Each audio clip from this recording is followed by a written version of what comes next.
নমস্কার বন্ধুরা, ভালোবাসার রান্নাঘরে সবাইকে স্বাগত জানাই। আজ আমি ডালের বড়ার ডালনার একটি রেসিপি বানাবো। রেসিপিটি ভালো লাগলে একটি লাইক, শেয়ার আর সাবস্ক্রাইব করে দেবার অনুরোধ রইল।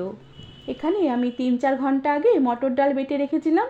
সেই বাটা মটর ডাল নিয়ে নিলাম আর তার সাথে পরিমাণ মতো নুন আর পরিমাণ মতো হলুদ গুঁড়ো দিয়ে দিলাম।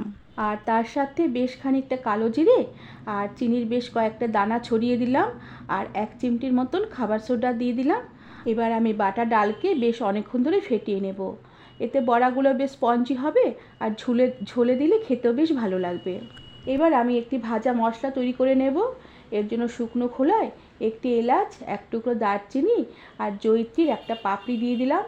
আর তার সাথে আমি সামান্য একটু গোটা ধনে আর সামান্য একটু গোটা জিরে আর 4-5টা গোলমরিচের দানা আর সামান্য একটু নুন দিয়ে এই মশলাগুলোকে কিছুক্ষণ নেড়ে চেড়ে নেব। মশলাগুলো ভাজা হয়ে গেলে আমি মশলাগুলোকে নামিয়ে ঠান্ডা করে গুঁড়ো করে রাখবো। এবার এই কড়াতেই পরিমাণ মতন তেল দিয়ে দিলাম আর তেল বেশ ভালোভাবে গরম হয়ে এলে আমি এই ফেটিয়ে রাখা ডালের বড়াগুলোকে একটা একটা করে তেলে ছেড়ে দিলাম। সবগুলো বড়া কড়াতে দিয়ে এবার আমি বড়াগুলোকে ভালো করে ভেজে নেব। বড়াগুলোর এক পিঠ ভাজা হয়ে আসলে বড়াগুলোকে আরেক পিঠ উল্টে দেব। এভাবে বড়াগুলোর 2 পিঠ বেশ ভালোভাবে ভেজে নিয়ে বড়াগুলোকে আমি তেল ছেঁকে কড়া থেকে উঠিয়ে রেখে দেব। এবার ওই বড়া ভাজার তেলেই আমি কেটে রাখা কয়েক টুকরো আলু দিয়ে দিলাম আর আলুগুলোকে আমি সামান্য একটু নুন আর হলুদ গুঁড়ো দিয়ে কিছুক্ষণ নেড়ে চেড়ে ভেজে নেব আর ভাজা হয়ে এলে কড়া থেকে উঠিয়ে রেখে দেব।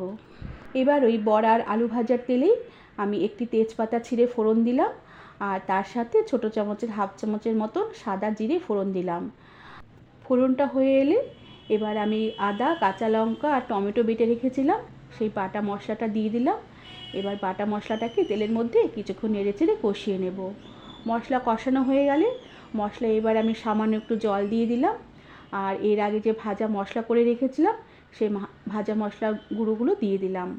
সাথে পরিমাণ মতো নুন আর হলুদ গুঁড়ো দিলাম আর একটু ভালো কালারের জন্য সামান্য একটু কাশ্মীরি লঙ্কার গুঁড়ো দিয়ে দিলাম।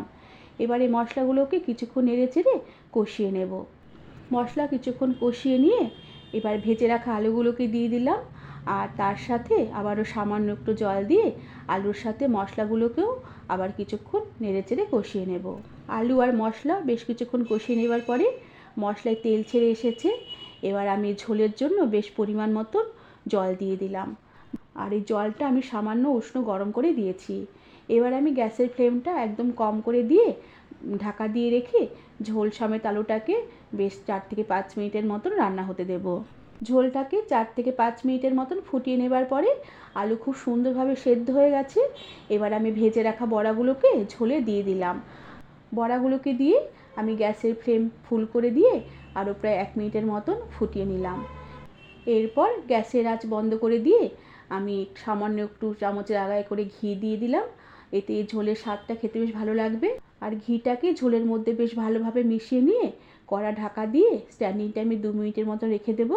এরপর সার্ভ করে দেব। বন্ধুরা, আমার এই নিরামিষ ডালের বড়ার ডালনার রেসিপিটি তোমাদের কেমন লাগলো আমাকে তোমরা কমেন্ট করে জানাবে আর ভালো লাগলে একটি সাবস্ক্রাইব করে দেবে।